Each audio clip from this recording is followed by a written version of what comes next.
할렐루야, 오지연 전도사입니다. 여러분 혹시 유명한 입체파 화가 피카소를 아시나요? 피카소의 본명은 파블로 디에고 호세 프란시스코 데 파울라 후안 네보무세노 마리아 데 로스 레메디오스 크리스피니아노 데 라 산티시마 트리니다드 루이스 이 피카소입니다. 엄청 길지요? 우리나라도 이런 긴 이름이 있었습니다. 김수한무 거북이야 두루미 삼천갑자 동방삭 치치카포 사리사리센타 워리워리 세브리깡 모두셀라 구름이 허리케인의 담벼락의 서생원의 고양이 고양이엔 바둑이 바둑이는 돌돌이처럼 한국 코미디를 통해 가장 긴 이름으로 알려진 예도 있었습니다. 점쟁이가 이름을 지어주면서 빠뜨리면 죽는다고 경고를 해서 아들의 이름을 부를 때 중간에 한 글자도 빠지지 않고 완전 풀네임으로 아들을 불렀습니다. 이름이 긴 경우 이름을 부르기 매우 어렵고 각종 공문서 작성이 매우 어려워 골치를 앓게 되면서 그 뒤 1993년 대법원에서 6글자 이상의 이름을 짓지 못하도록 법으로 규정함으로써 긴 이름을 짓는 일은 사실상 사라졌습니다. 이스라엘 사람들은 전통적으로 성을 가지지 않고 이름만으로 만족하였습니다. 그들은 자신이 어느 지파 출신인지를 확인함으로써 성의 기능을 대신하였습니다.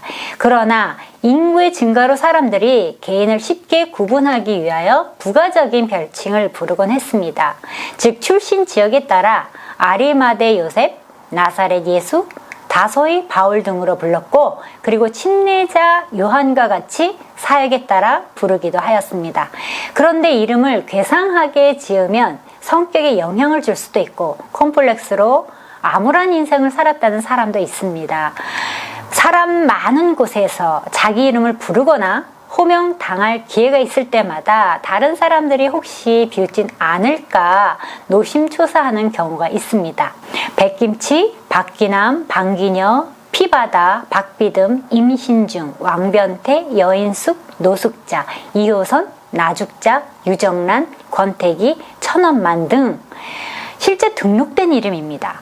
사주팔사랍시고 이상한 이름을 지어 놓으면 학창시절에 온갖 놀림을 받거나 각종 행정 처리 등에서 애로사항이 생겨서 훨씬 고달프게 살 가능성이 높습니다. 그래서 이름을 바꾸는 이유는 여러 가지 사정이 있습니다만 연예인은 예명을, 작가들은 필명을 사용합니다. 때때로 하나님은 사람들의 이름을 바꿔주실 때가 있습니다. 사례가 사라로 바뀌었는데 저는 자꾸 헷갈리기도 하고 또 그동안 유튜브에서 아브라함이라고 말했지만 제가 그동안 습관이 되어서 아브라함인데 아브라함이라고 말할 때마다 힘들었습니다. 오늘은 계명의 기원으로 성경을 배워요. 오 전도사와 함께 하시겠습니다. 창세기 17장 1절부터 8절입니다. 아브람이 99세 때에 여호와께서 아브람에게 나타나서 그에게 이르시되 나는 전능한 하나님이라. 너는 내 앞에서 행하여 완전하라. 내가 내 언약을 나와 너 사이에 두어 너를 크게 번성하게 하리라 하시니 아브람이 엎드렸더니 하나님이 또 그에게 말씀하여 이르시되 보라 내 언약이 너와 함께 있으니 너는 여러 민족의 아버지가 될지라. 이제 후로는 내 이름을 아브람이라 하지 아니하고 아브라함이라 하리니 이는 내가 너를 여러 민족의 아버지가 되게 함이니라. 내가 너로 심히 번성하게 하리니 내가 내게서 민족들이 나게 하며 왕들이 내게로부터 나오리라. 내가 내 언약을 너와 너 및 내 대대손손 사이에 세워서 영원한 언약을 삼고 너와 내 후손의 하나님이 되리라. 내가 너와 내 후손에게 내가 거류하는 이 땅 곧 가나안 온 땅을 주어 영원한 기업이 되게 하고 나는 그들의 하나님이 되리라. 하갈이 아브람에게 이스마엘을 낳을 때에 아브람의 나이가 86세였습니다. 아브람이 99세가 되던 때, 즉 하란을 떠나 가나안에 입성한 지 24년이 흐른 뒤였습니다. 이스마엘이 출생한 이후 13년간은 많은 일이 있었겠지만 인간적인 방법으로 후손을 얻은 것에 하나님께서 침묵하시다가 13년 만에 아브람에게 말씀하십니다. 첫째, 하나님은 자신이 전능한 하나님, 엘 샤다임을 증거하였습니다. 전능이라는 말은 말 그대로 모든 것이 가능하다는 말입니다. 오늘 문맥 속에서 본다면 불임의 사례를 통해서 아이를 낳게 하여 크게 번성할 수 있다는 것을 암시합니다. 둘째, 아브라함에게 너는 내 앞에 행하라고 말씀하십니다. 이 말은 원래 신하가 왕에 대하여 절대적인 충성을 바치는 것을 일컫는 전문 용어입니다. 하나님 앞에서 행하는 것은 경건한 삶이며 의롭고 선한 삶으로 앞서 에녹이 하나님과 동행하였다는 표현과 같은 표현입니다. 셋째, 완전하라고 말씀하십니다. 완전하라는 표현은 흠이 없는 희생 제물을 표현할 때 사용됩니다. 하나님이 아브라함에게 요구한 완전한 믿음의 행위는 5절에 보시면 이름을 아브람에서 아브라함으로 개명하는 것이었습니다. 아브람은 존귀한 또는 큰 아버지라는 뜻입니다. 아버지 데레가 큰아들 아브람에게 집안의 기둥이란 뜻으로 지어진 이름으로 한 집안의 대표성을 가진 이름입니다.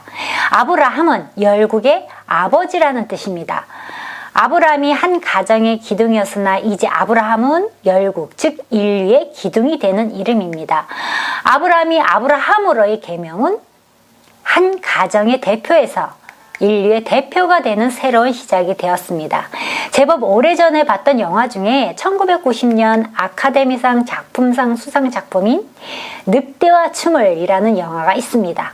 아주 재미있는 제목이라고 생각했는데 영화를 보면서 영화 제목이 인디언의 삶을 살기로 결심한 백인 주인공의 이름인 것을 알았습니다.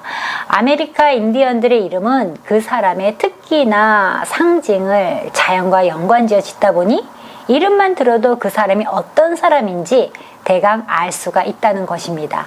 성경에 나오는 이름들도 뜻이 있습니다. 또 그 이름대로 그 인생을 살아갔습니다. 역대상 4장 9절부터 10절을 보시면 야베스는 그의 형제보다 귀중한 자라. 그의 어머니가 이름하여 이르되 야베스라 하였으니 이는 내가 수고로이 낳았다 함이었더라.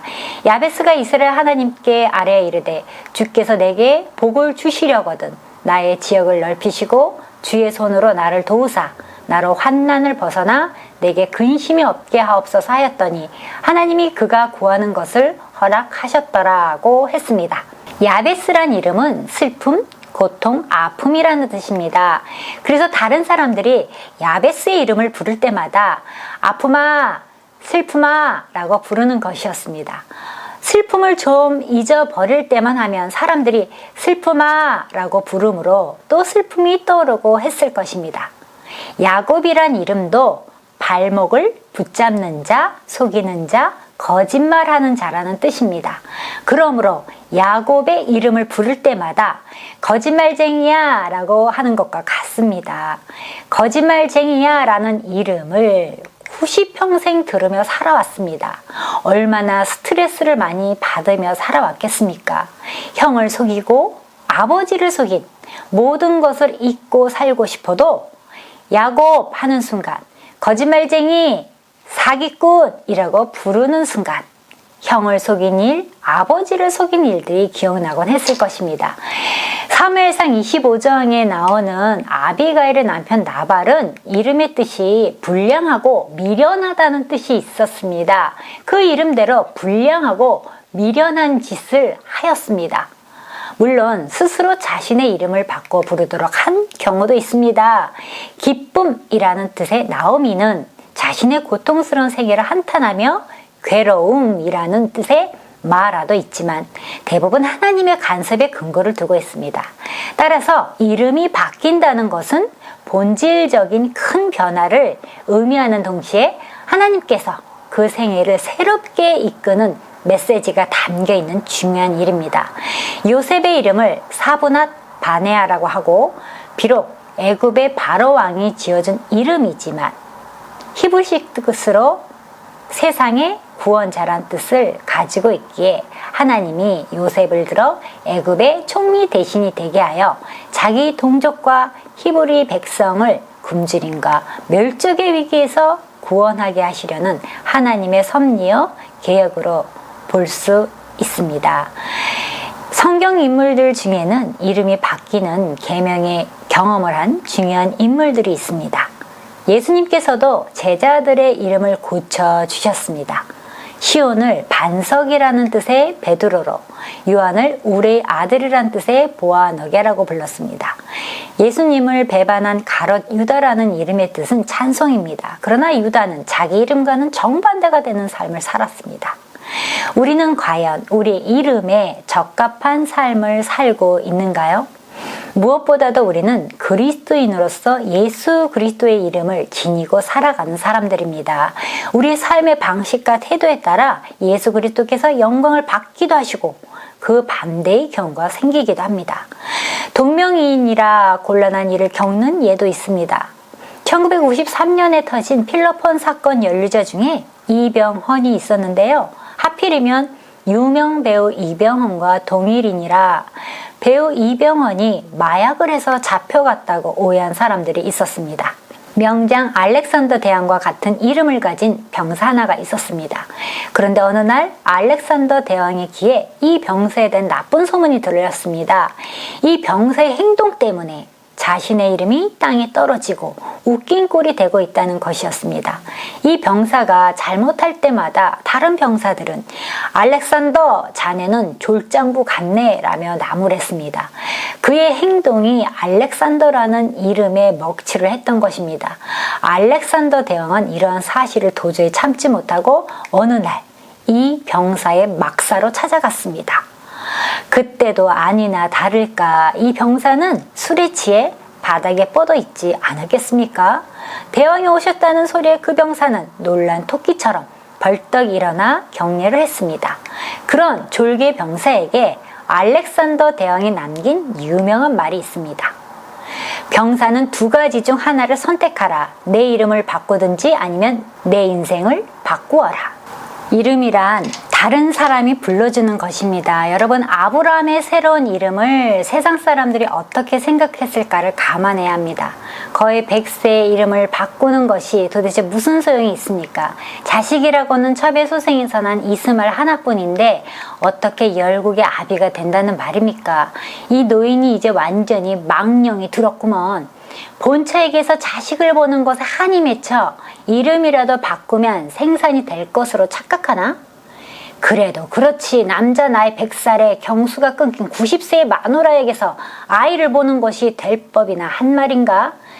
1000번 만번 양보에 설령 후손을 보는 기적이 정말 해가 서쪽에서 뜨는 것 같은 일이 일어난다 할지라도 어떻게 감히 열국의 아비라고 할 수 있는가? 사람들에겐, 아니 아브라함 본인에게도 도저히 말도 안 되는 코미디일 뿐입니다. 실제로 낯선 이방인으로 가나안 족속들에게서 아브라함은 완전히 미친 사람 취급받을 것입니다. 그러나 아브라함이 하나님께 제가 평생 써온 이름인데 뭐 세상 바꿀 필요가 있습니까? 그냥 편하게 부르던 이름 그대로 쓸게요. 반박하지 않았습니다. 왜냐하면 하나님이 아브라함이란 새로운 이름을 주신 것 자체가 하나님의 뜻이었고 하나님의 계획이었고 명령이었다는 사실입니다. 하나님께서는 아브라함을 심히 번성케 하셔서 그에게 나라들과 열왕들이 나오게 하실 것이라고 약속하셨습니다. 하나님께서 아브라함과 맺으신 언약은 민족적 성격을 가집니다.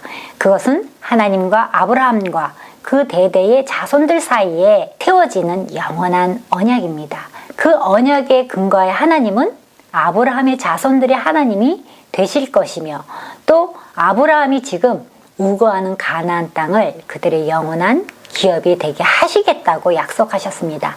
이 약속은 이미 여러 번 반복된 내용이었습니다.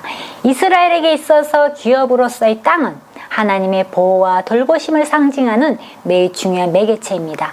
하나님께서는 이 언약을 아브라함과 이후의 후손들과 지속적으로 맺으시기를 원하십니다.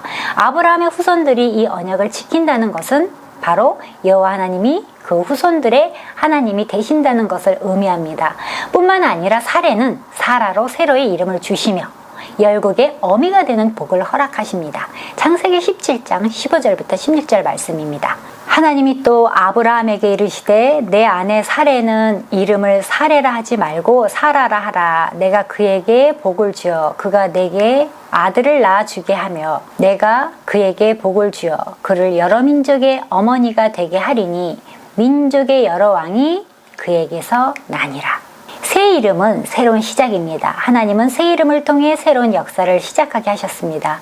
믿음의 조상 아브라함의 이름에서 인류 구원의 역사가 시작되었습니다. 사라의 이름에서 민족의 어머니가 시작되었습니다. 야곱의 이름에서 이스라엘 민족이 시작되었습니다. 계명한 사도들은 교회의 시작이 되었습니다. 마무리합니다. 호사유피 인사유명이란 말이 있습니다. 호랑이는 죽어서 가죽을 남기고 사람은 죽어서 이름을 남긴다라는 속담처럼 많은 사람이 자신의 이름을 남기려고 노력합니다. 왜 하나님은 성경의 인물들을 보면 계명하게 하실까요? 성경에서 이름은 그 사람의 운명과 사명을 드러내는 중요한 역할을 하는 이유로 계명을 합니다. 아브라함은 큰 아버지란 뜻입니다. 큰 아버지는 한 집안의 어른입니다. 아브라함은 큰 아버지로서의 집안의 어른답게 부모 없는 조카 롯을 보살폈습니다. 아브라함으로 이름을 고치고는 열국의 아버지답게 믿음의 조상이 되었습니다. 아브라함은 모든 믿는 자의 조상이 되어 자기 이름에 책임을 졌습니다. 이스라엘로 계명한 야곱은 그 이름에 합당한 족장이 되어 12 아들을 축복하여 그들로 이스라엘 12지파를 이루게 하였습니다. 사람은 이름에 책임을 져야 합니다. 바울은 본래 큰 자라는 뜻의 사울이었으나 소아시아 전도를 하면서 작은 자라는 뜻의 바울로 계명합니다. 로마 시민이었던 바울은 좋은 가문 출신으로 교육도 잘 받았기 때문에 쉽게 출세하여 이름을 남길 수 있었습니다. 그러나 그는 자신의 이름을 남기는 일에는 관심이 없었습니다. 오직 예수님의 이름을 전하고 사람들을 구원하는 일에 온 인생을 바쳤습니다. 그 결과 수많은 복음의 열매를 남겼고 그 복음의 열매들이 모여서 교회를 세웠습니다. 그뿐만 아니라 바울 자신도 복음의 사도로 명예롭게 이름을 남길 수 있었습니다. 바울이 자신의 이름을 남기기 위해서만 살았다면 결코 얻을 수 없었던 아름답고 소중한 결과들입니다. 우리도 주 안에서 새로운 이름을 가졌습니다. 그리스도인이라는 이름입니다. 죄인이 변하여 의인이 되었습니다. 의인으로 세상의 소금과 빛이 되었습니다. 그러므로 우리는 이제 새로운 피조물입니다. 옛것은 지나가고 이제 새것이 되었습니다. 이름이 바뀌는 것은 새로운 시작입니다. 우리 그리스도인들은 타락한 세상에서 의를 위해 세상에 소금과 빛으로 사는 인생으로 새롭게 시작되었습니다.